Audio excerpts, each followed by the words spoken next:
Ludicrous Feed is proudly sponsored by Carloop Data and KOBA Car Insurance. Hello everyone, and say hello to the Toyota bZ4X full electric vehicle, which I'm about to do a walk around and review for you here in Sydney, Australia.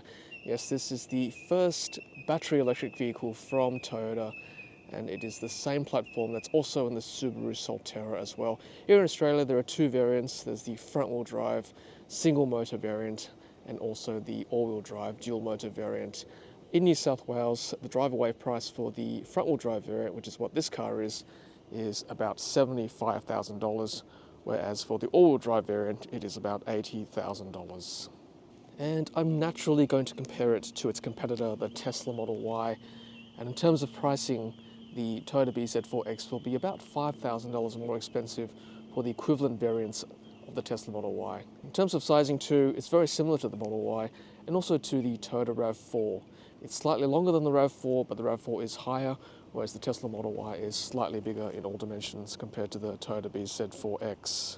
In terms of styling, I think it looks very much a cross between the RAV4 and a Lexus SUV, for example. And it's certainly been mistaken for a Lexus this week when I've had the loan. What do you guys think of the styling here? There's kind of a contrast here between the two materials. This one's kind of more plastic compared to this stuff here, which is painted over. There's a BEV logo there, as you can see, on both sides of the car. This is where the charge port is. Let's have a look at it. And both ports are covered with a latch like that. It's been raining this week. A little bit flimsy there, but not too bad, does the job. There's the wheels and tyres, Bridgestones. We are running on 20-inch tyres right there, front and back. So we just pan across the side of the car. Getting more of this plastic down here across the fenders, provide two-tone contrast. Around the back here, this is where I think it looks a bit Lexus-like in its styling. bZ4X, light bar across the back, and round to the back three-quarter view once again. No roof rails for this variant, and no sunroof either. Traditional wing mirrors, no 360 camera in this variant, and there's some more BEV badging too. Just to remind you, it's a full electric vehicle. That is the Toyota bZ4X, everyone. It's got the Toyota 5-year vehicle warranty, 7-year powertrain warranty. Both variants have a 0 to 100 km/h acceleration of about 6 to 7 seconds, depending which variant you buy. Both cars come equipped with a 71 kWh LFP battery with a WLTP range of over 400 kilometers, depending on which variant you buy. And charging is 11 kilowatt AC and 150 kilowatt DC. Just a few more details across the front here. We've got the side slits and then air intake down the bottom here. Ultrasonic sensors throughout and throughout the back too. There's also a reversing camera right there. Let's have a look at the boot. There is an auto lift gate. That's handy. And there's a close button as well as a lock and close button too. No rear wipers, interestingly enough. That actually would have been handy, to be honest. It's been raining quite a lot this week. Hydraulic lifts, and quite a large storage as well here in the boot. Sportback finish too, as you can see. 60/40 split in the back, child restraint anchors, and yeah, lots of storage, shopping, luggage, whatnot. Subfloor space. There's also a bar which you can install here to create a privacy screen as well. And there's a charging kit too, so let's have a look at that. So in Australia, the cars are equipped with a 10 amp slow charger, 10 amp earth pin, supplied by Jet Charge on this occasion. There's also a first aid kit there that I can see. And I think there might also be a Type 2 cable. Yes, I think so. Let's have a look. Yes, a Type 2 cable for those chargers that are untethered. And no spare tyre either. Okay, let's shut the boot.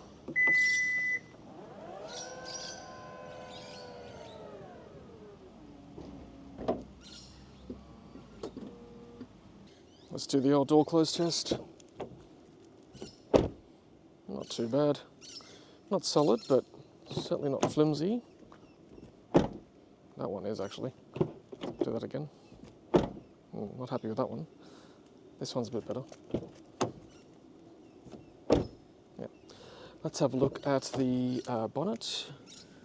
So pull this one. Just once, I think. Second one didn't do anything. There might be a latch here then in that case. Okay, no storage area here. And there's a camera here as well for lane keeping, cruise control. And as I said, it's a shame there's no rear wiper for such a big car. Tiny little lip here in the back, and an extra small little wing here just above the rear glass. Okay, we might start with the second row this time, so let's have a look inside here. And a bit of a storage here. Double drink holders in the back, and that's a feature of all 4 doors. So actually 8 bottle drink holders, which is quite handy. More piano black across here. Power windows. Soft materials here, but that's hard though. Feels a bit flimsy. Again, that feels flimsy as well. Got a floor mat down here. Actually quite thick and plush for some reason. Storage here. Soft material there. Fabric seats, and that's a feature throughout the car. Center armrest, storage area. This folds up like that. Isofix anchors. Easy access to the boot from here. Small window between the C and D pillars. No glass roof. Small light. And for convenience, 2 USB-C charging ports, air conditioning vents. Very hard plastic there. A bit different there, but also hard at the same time. A bit softer in the armrest area. And unfortunately, for some reason, there is a hump in the second row. Albeit very low hump, but still, given this is an EV, not sure why there's a hump. But there it is. I just lift the floor mat up. There's a hump. And for an EV, reasonable footwells. I know most EVs have a high floor, given the battery sits on the floor of the vehicle. Okay, so having a look at the driver's seat now. Usual power mirror, power window controls on the armrest. This feels really flimsy. More piano black. Soft materials there, also soft. There we go. And then we'll hop inside. Again, the seats are fabric here, 2-tone fabric. And then this probably leatherette material here. And then same sort of plush floor mats here. bZ4X emblem. Then powered seat controls, lumbar support. That's something at least. That feels really cheap and hard. Pedals look very utilitarian. Oh, what's this, I wonder?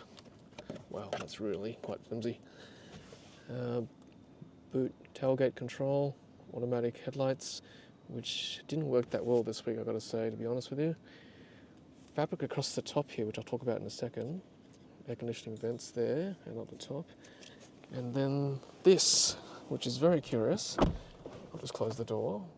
See how the instrument cluster is above the steering wheel, and there's no way to really lift up the steering wheel any higher if you want to look through it. I just lift up the manual latch here. I can't go any higher, so that's my vision there. I've got to actually look above the steering wheel. So you've got to, I guess, adjust it to your height and the length of your legs to make sure you can have this perched comfortably in your vision there. For myself, I have it here in this position, so I'm definitely looking over it, and it's just above my knees here, as you can see. There's still like enough room to put my hand there, but I think, you know, if I had sort of thicker legs, I'd have to lower the seat for sure, but I'd like to sit a little bit higher, and anyway, naturally in an SUV. So I'll show you what I mean when I go for a drive, that yeah, you've just got to fiddle with the controls to make sure you've got enough visibility of the instrument cluster screen and the road ahead too. Okay, so back with the rest of the car. You've got this center screen here, which I think is of a reasonable size and big enough to see the controls and whatnot.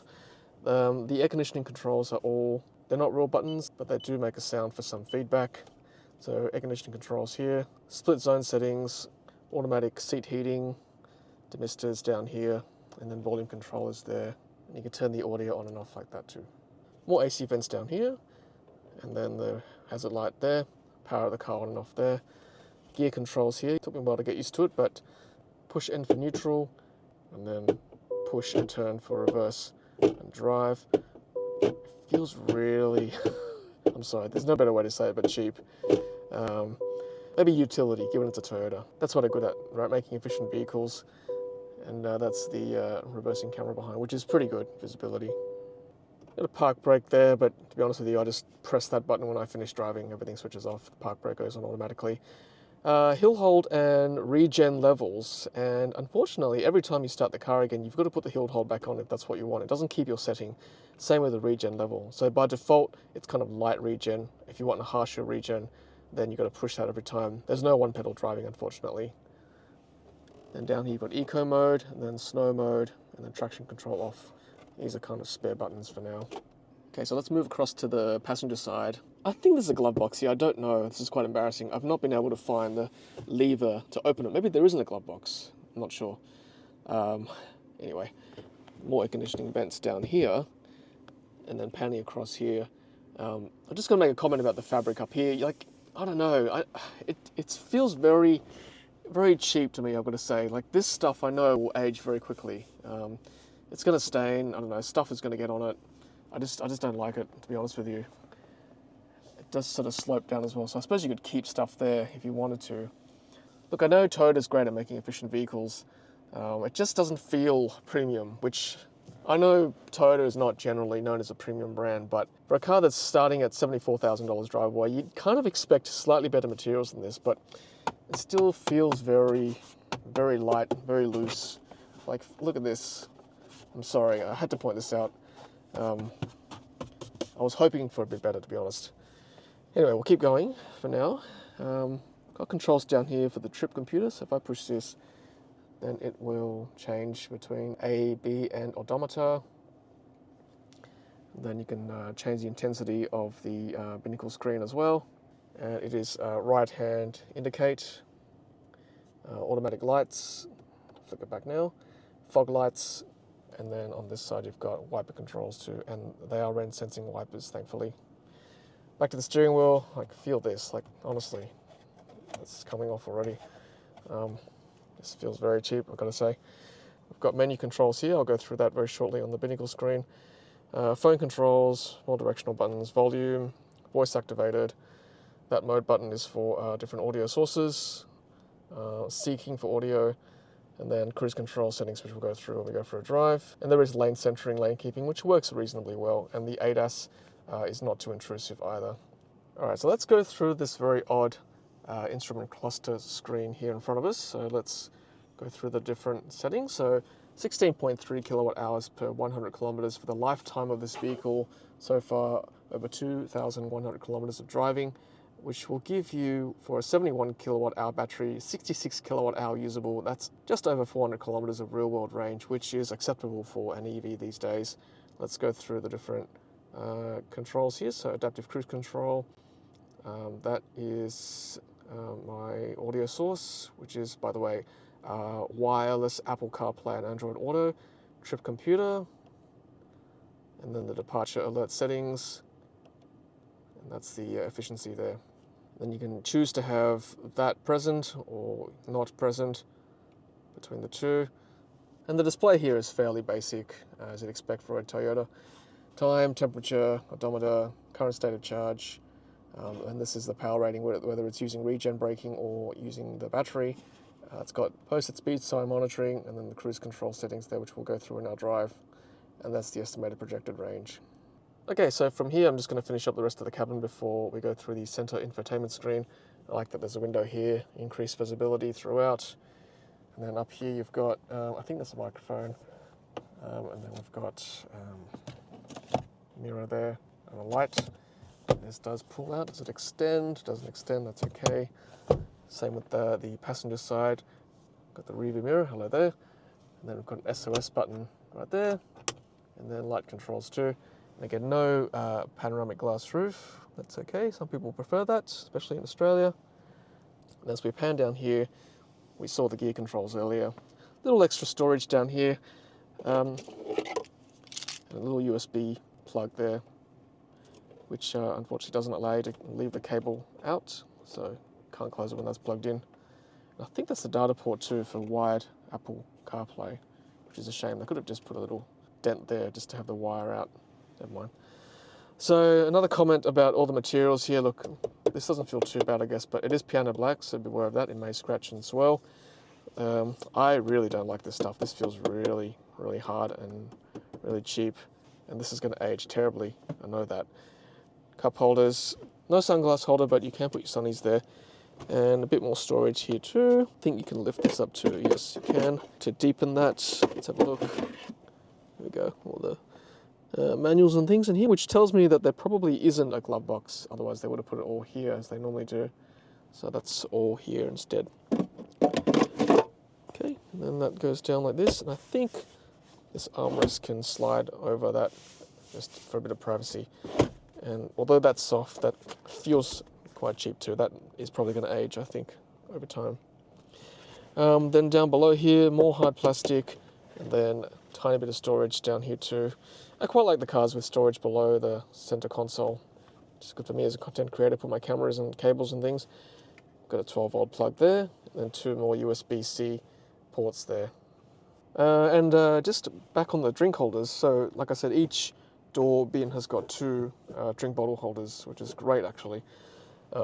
Same with the passenger side too. So I guess Toyota has got utility in mind, potentially rideshare drivers as well who drive Toyotas, who want to have that extra storage. So yeah, I guess horses for courses. Okay, so let's go through the infotainment screen, and as I said before, I think this is of quite a good size, to be honest, compared to the other EVs I've reviewed. Let's have a look at the controls here on the side. So we've got wireless Apple CarPlay, Android Auto, which you can access very quickly from that. And then to go back to the main screen, you've got to just go there. Fairly responsive, not too bad. Navigation works well as a basic nav screen, but there's no EV trip planning, so let's just tap in Melbourne as I always do. So it'll plan out the trip for you, but it doesn't tell you where to stop. It does tell you, however, that battery is too low to reach the destination, so you can manually add the charging stations en route. It just doesn't tell you where to stop along the way. Okay, so let's go to music controls. So you can, of course, all the usual settings are there. So if you press phone and your device is connected, it will bring you to Apple CarPlay or Android Auto. Vehicle settings, so trip computer. There's a projected 236 kilometers left with 57% stated charge left, as you can see. And let's have a look at the history. So 16.3 kilowatt hours per 100 kilometers, as we saw earlier on the dash screen, with our previous best 15 kilowatt hours per 100 kilometers on a previous day. So notifications. Okay, and then there's browser as well. No Wi-Fi connection found, so it's not connected via data through cell at the moment. Okay, so we've got, I think there's profiles too, so you can actually register your account. You can connect your Toyota account, which is good. Personal info, Bluetooth and devices, general settings, accessibility, reduce animation, screen beep, screen sensitivity, date and time, that's nice, keyboard, and units set automatically based on region, also good. Data and Wi-Fi, so you can hook up your Wi-Fi, but I don't think there's a cell connection for the car. Display settings there, pretty straightforward. Let's have a look at the camera, so you can adjust the colors too. Okay, let's have a look at sound and media. Yep, it's pretty straightforward. Media, sources,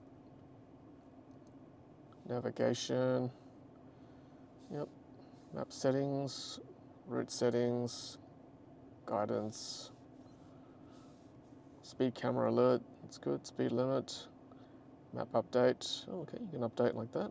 Please contact your dealer, good one. Map data info, and other. What else we got? Voice and search. Hey Toyota. That's the... How can I help you? Oh no, I've said it now. That's the safe word, is it? Mic button. Alright, keep going. Vehicle customize, oh yes, lights. Door controls. More door control settings. Charging. Max current. Oh, you can change it accordingly. Charge limit, that's good. I mean, this is LFP, so you can charge 100% regularly, that's fine. DC charging power, max. Oh.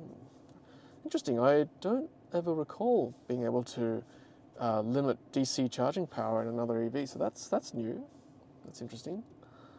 Climate, utility, ACC customize. Okay, dealer info and security, the vehicle name. Can you change it? Oh, you can give it a nickname. That's nice. Software update, no updates available for now. License information, good to know. And just for completeness, that is the key fob right there. Pretty basic. And just back on the quality of the materials here, you can see already, like, see that? It doesn't look very good, does it? I just scrape my fingers along it. It's already making a mark there, so I just don't have confidence in the quality of this material. Alright everyone, well that's a quick walkthrough of the exterior and interior and infotainment screen and also the door controls and cabin for the Toyota bZ4X. Look, not the most inspiring car that I've sat in so far, but like any Toyota, it does the job. It's utility. They make good, efficient vehicles. So that you can't argue against. And it's certainly not the worst EV I've reviewed so far. Certainly not the best, but not the worst. So the question now is, how does it actually drive? And for that, we need to do a real-world test drive. Let's head out there. Hey everyone, welcome to the real-world test drive of the Toyota bZ4X full electric vehicle. And today we're just going to wind our way through the suburbs this morning and then make our way onto the motorway and then through the city. And I'll give you some insights into this first electric vehicle from Toyota. First full battery electric vehicle anyway. We know they're good at making hybrids. So as I said before in the review, when you start the car up, it doesn't remember that you've got it on full regen or auto hill hold. So you've got to turn that on every single time, which is a bit of a pain, I know. Hopefully with the potential for a software update, that they'll fix that in the future. We'll see. So in terms of drivability, I think this is not too bad actually. We know Toyota make good cars. I've said that a few times already. So the suspension is pretty good, pretty firm. Well, not firm, but stable. Firm's not a good word. Stable. It's comfortable for you as the driver and also for the passengers. Cabin insulation is reasonable. It's quiet, of course, and I know Toyota make good quiet cars with their hybrids, so not too much sound insulation coming through from the road. One thing I will say too, though, is that being a front-wheel drive vehicle, and this is a common thing with front-wheel drive vehicles, is that I don't have much confidence in the wet, particularly when turning. It's just quite a lot of roll and quite a lot of skid and torque steering. So, you know, you just got to take it very easy on these wet roads, particularly when it's raining. Not too bad this morning because it's dried up a little bit, but still, I do take it very, very easy around the corners. But otherwise, you know, it's a big car. This bZ4X, bigger than I expected actually. I was expecting more like maybe a Polestar 2 sized vehicle, but it's more like the Model Y in terms of its size. It's quite big. So I think it would probably pass as a family vehicle actually, if you were inclined to purchase this as a family EV.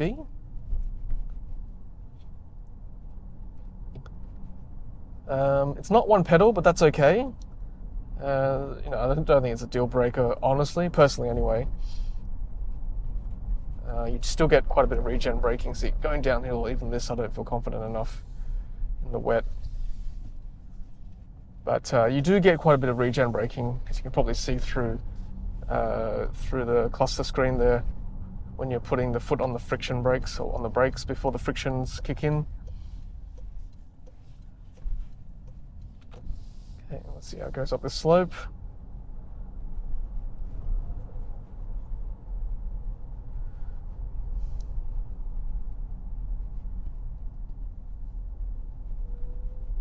Acceleration, I said, was what, 6 to 7 seconds, which is probably acceptable, I think, for an EV. Range was, I said 400 in the review, but on calculations more like 390, and that's going to a full 100%, which most EV drivers probably wouldn't do. You might probably see on social media people just boasting about going down to 1%, possibly even 0%, but I don't know. I don't do that regularly, honestly. One, because it's just way too risky. Infrastructure is just not good enough just yet to do that. And secondly, some EVs actually limit your power when you get down that low, just as a self-preservation measure. So I don't want to be driving around at 10 kilometers an hour just to prove a point. So in reality, you probably get down to what, 10, 15%? So let's say 40, 50, so you're probably, 350 kilometers in like practical range. So would it be a good road tripper? Probably. I think most chargers along populated areas now are within sort of 200 kilometers of each other, assuming they work, of course. But I think 350 kilometers is probably adequate for an EV. So I think in a modern EV, anything under 400 kilometers I probably wouldn't accept as a road tripper, a good city car, but anything around that 400 kilometer range, like 350 is probably past conceded, then I would accept that to go driving on a long journey with the family with. Not too much roll, just on roads like this. Certainly not as buoyant as other sort of big EVs that I've driven.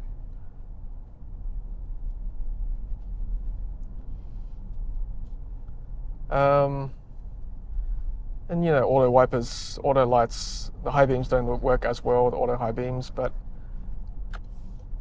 otherwise pretty good. What do you guys think of the positioning of the cluster screen here? There's been a lot of talk about this, and I think it's been overblown, honestly. You can adjust the steering wheel, steering column accordingly so that you're not looking. It's not obstructing your view. It's certainly not obstructing my view at the moment. It's set high enough, so it's not too bad. I think reviewers just need something to talk about sometimes. Certainly not a deal breaker from that point of view anyway. I think it's fine. And for me as a content creator, I love it because it's set far back enough that it's not going to get in the way of my vision. Because most of the time I can't give you this view because the steering wheel is actually blocking the cluster screen, which sits about here, so I can't give you a good view of the speedo and things. So this is a good POV shot. You can see what I'm doing and how fast I'm going. This part of the world's quite nice, actually. Winding around the suburbs. Don't often go this way. Quite pretty with the autumn leaves. Sloping roads and so on. Okay, now I know where we are. This is the Common Parkway. So this will be actually a good opportunity to test cruise control, believe it or not. Because then you can see how well it follows the car ahead. So to pop cruise control on, you may not be able to see it on my steering wheel here. So, okay. So there it is. It's on right now. You can see the speed sign, max speed sign is 53. So you can probably increase it to 60, given the speed limit is 60, and it's calibrated to be, I think, 3 or 4 kilometers slower than what I see on my GPS with Waze. You can also adjust how close you want to follow the car ahead as well. So let's go close, given that we're in normal city traffic. We'll see how well the speedo, or at least the car follows the max speed limit. Sometimes with this kind of gradient, it tends to be all over the place. Cars like Tesla, BYD, even Polestar do pretty well with that. But let's see how Toyota does with their following the max speed. And it's got auto steer too. Normally, like, this is quite a winding road, but I've been testing it on straighter roads, and it's pretty good, even on gentle curves. Tends to stay in the center of the lane pretty well. May not be as good with curved roads like this. And what I do like is too that when the auto steer component disappears, it beeps like that. That's good. Other cars I've tested have not done that, and that's quite dangerous in my opinion, because you don't know whether it's reliable enough. If it's not following the auto steer, if it suddenly switches off for whatever reason, doesn't give you a warning, then you're in trouble. That's quite dangerous. Whereas this car, I mean, Toyota know how to make good cars, as I've said, so it's been doing that for me, which is great. So yeah, that beep comes on when it switches off. And cruise control like this is quite good. Adaptive cruise control anyway in slow moving traffic, right? So you're not always gas brake, as they say in America. It tends to follow the leading car quite well, particularly if you've got it nice and close with the follow. And one more point too is with regen braking, a common question with new EV drivers or potential EV buyers is that can you tell, or can other drivers tell when the regen braking occurs? Like, does the car produce a brake light as a safety measure for other drivers? And you'll see here there are two red bars that come up when the brakes come on with the regen braking. You'll see that in a second, once I've maybe passed this roundabout. Okay, I'm just going to have to turn cruise control off for a second to get past the roundabout. Okay, so just watch as I'm driving here. I'll just pop cruise back on. See that? The red bars come on. My foot is not on the brake, it's just using regen braking, and then it disappears. So that's an indicator, and a lot of EVs have this, I think. Actually, that's not true. Only the ones that have the visualization of the car, or some sort of indicator like this. Yeah, sometimes you don't know what's happening. But in this car with the bZ4X, you can tell that braking is occurring. There you go, there are the brake lights again. So that's quite handy.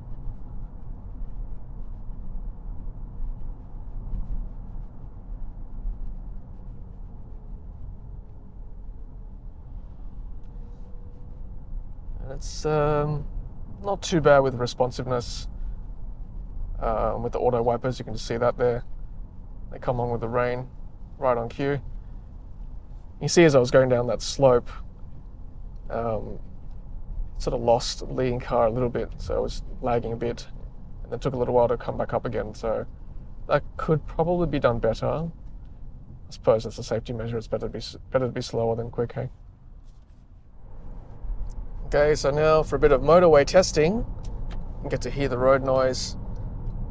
May not be going too quick at the moment because we are fighting Sydney traffic at 9 o'clock in the morning on a Tuesday when it's raining.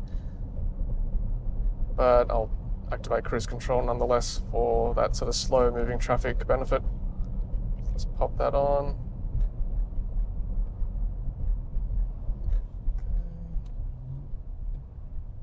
There we go. Bump it up to 100. No, we're probably not going to reach that.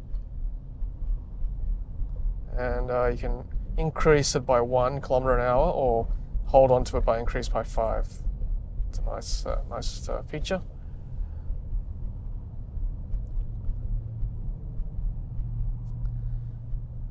There we go. This is where I just enjoy the ride with the car driving me.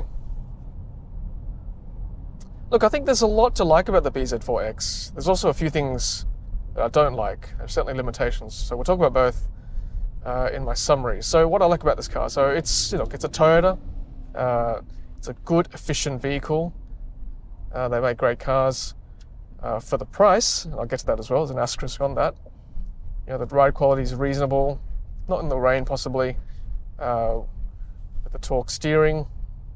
Could have been rear-wheel drive, but instead it's front-wheel drive, but it does mean more storage at the back, I suppose, potentially. It's a big car, big, nice family-sized car.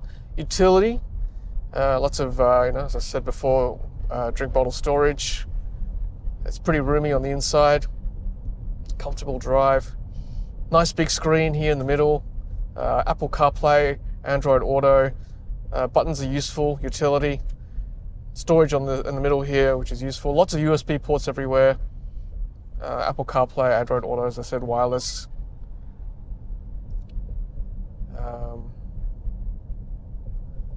And also good things from the EV playbook too. You know, you've got efficiency nice and bright here. You can see what you're driving.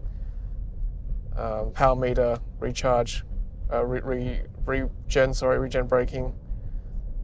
Scheduled charging is there. Potential software updates. Charging scheduling, charging rate. So, you know, they've certainly learned their lessons from other EVs from that point of view. 71 kilowatt hour, 64 usable for a LFP battery. So LFP is another big tick that I quite like. So they're good things about this car. It's not all bad. The bad things, well, certainly a few limitations. The price, number one.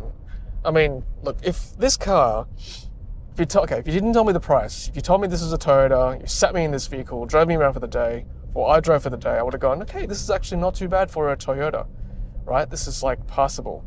And Toyota make good efficient cars, this is fine. And if this was priced at, say, less than a Tesla Model Y, possibly in line with the Chinese cars, then I'd say yes, I think it's a good buy. But unfortunately in Australia, this car is $66,000 before drive away, so more like 71,000 drive away. For that price, you're actually suddenly paying more than the Tesla Model Y, which is kind of the gold standard and the best-selling EV in Australia. Speed camera ahead.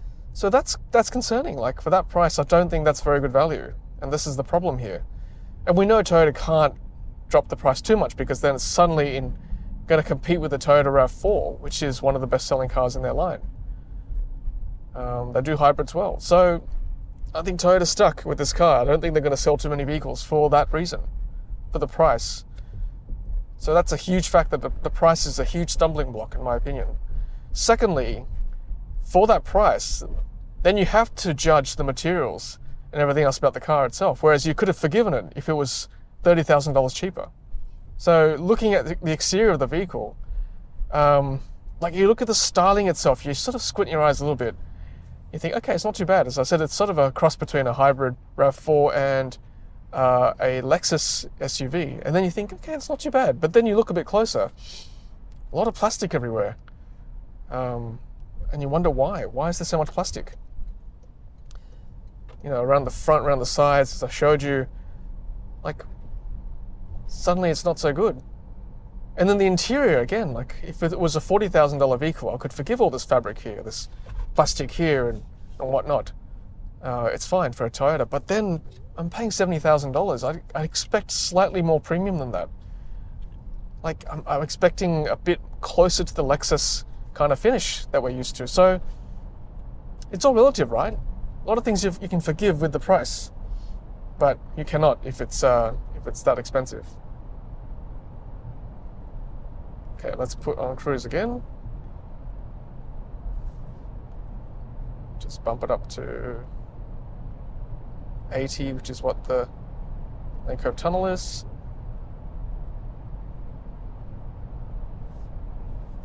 Again, this is nice in the slow-moving traffic. All right, everyone. Well, that's it from me. You've been watching Tom from Ludicrous Feed reviewing the bZ4X from Toyota. Many thanks again to Toyota for loaning me this vehicle for the week. Hope you've enjoyed this review, and hopefully I'll also be able to bring you the Solterra, the Subaru Solterra, which is basically the twin of this vehicle, built on the same platform, and compare the two, of course. All right, well, have a great day, and as always, happy charging.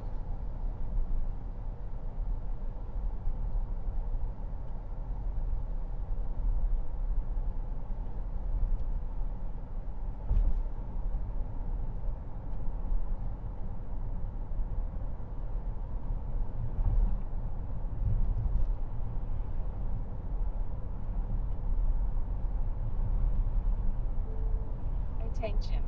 In 1 kilometer, stationary traffic